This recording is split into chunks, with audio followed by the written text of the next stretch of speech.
Alright, what's going on, guys? My name is Antonio and this is the AAS. I'm your host, Antonio. Today we are going over the Seahawks going against the Arizona Cardinals. They are eliminated from the playoffs because of the Packers winning against the Bears. I mean, congratulations to the Packers. You deserve it after what you've been through, having a quarterback starting his first full year and you made it to the playoffs. Congratulations to you guys, but still, it's hard on my Hawks. But if you guys deserve to be in the playoffs. But the question is, what do the Seahawks need to change going into next year? I'm going to be going over what needs to change and why. I'm going to be going over what went wrong with the Seahawks this year. I'm going to be going over lots of things. So let's get started. But before I do, once again, congratulations to the Green Bay Packers. You deserve to be the 7th seed after the Rams win against the 49ers. But we'll see what happens going into this next game. But anyways, let's get this thing started and underway. So, I am a Seahawks fan, and I'm happy for the Packers, and we don't deserve to be in. But I'm going to be going over reasons why we don't. Because the play calling needs to change, and the defense needs to change.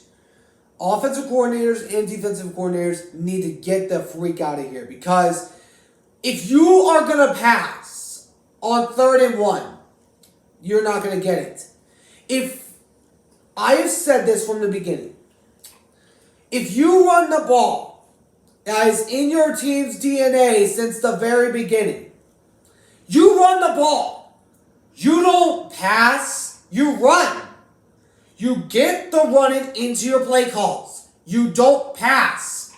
And especially with a person like Geno Smith, that brother just has to go. Geno has to go. I'm tired of him being a quarterback. I am tired of it. Geno has to go.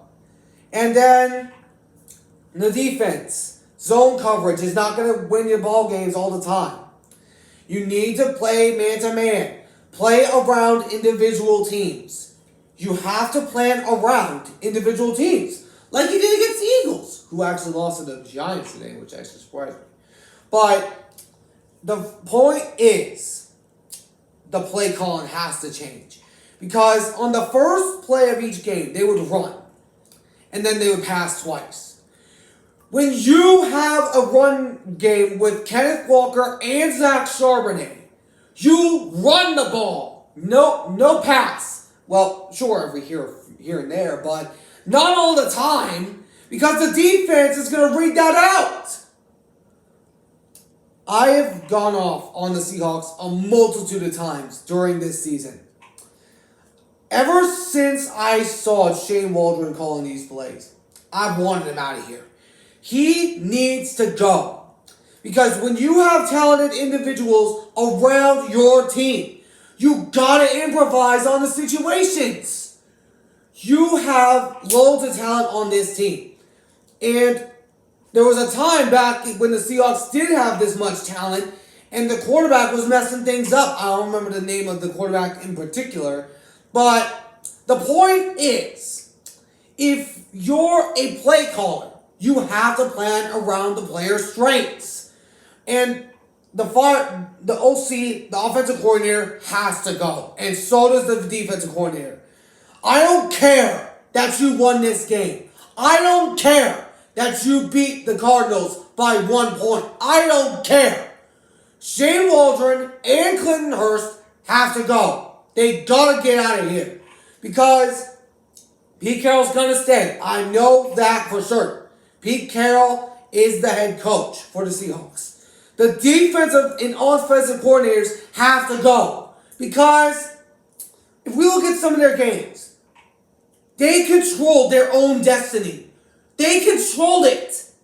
And you lost to the Steelers, who are now in the playoffs. You lost to the 49ers twice. You got beat by the Cowboys. You got beat by the Rams twice. So many mistakes were made by this team that we don't even deserve to be in the playoffs. I admit, we don't deserve to even be in the playoffs. Because that is how much I want this play calling to change. I want this play calling to change. Because if you're going to run the ball on first down, and then you're going to pass on the next 2 downs, you're not going to win a ball game. That is period. If we look at some teams that are really good right now, 49ers, they change it up. Cowboys, they change it up. Lions, they change it up. We don't. We don't change up plays. We don't run trickery. Shane Waldron has to go, period. And so does Clinton Hurst. I don't care that you got the win. I don't care about that. What the fact of the matter is, the defensive and offensive coordinators have to go. I don't care about what happened this game. I don't care that you beat the Cardinals. You have to get the offensive coordinators and defensive coordinators out of here. Because if you're going to go in the next season playing like that, playing like the way you just did against the Cardinals, you're not going to win the ball game. But I could go on this about a long time because that is how frustrating this season has been for the Seahawks faithful this year. But the Seahawks don't deserve to be in the playoffs because of the way they're playing. You've got many talented players on your roster. You got DK Metcalf, Tyler Lockett, JSN, Will Disley, Noah Fant, Colby Parkinson's, Zach Charbonnet, and Kenneth Walker, and they don't have a good quarterback. And the Seahawks better look at drafting a quarterback. And then the defense, you got so many talent around them. And here's the one problem I cannot stand. From week 1 to 5, they were ranked 5th in rush defense. And now you rank 28th in rush defense. What happened? I don't know what happened, but offensive coordinator and defensive coordinators have to go. And that is final. Because I can't stand it. If I go into next season seeing those two, I'm going to lose my mind. But anyways, that's my topic for today. I hope you guys enjoyed. If you did, please make sure to hit that like button down below. Subscribe if you're new. Turn on the notification bell. And I'll catch you guys in the next one. So long for now.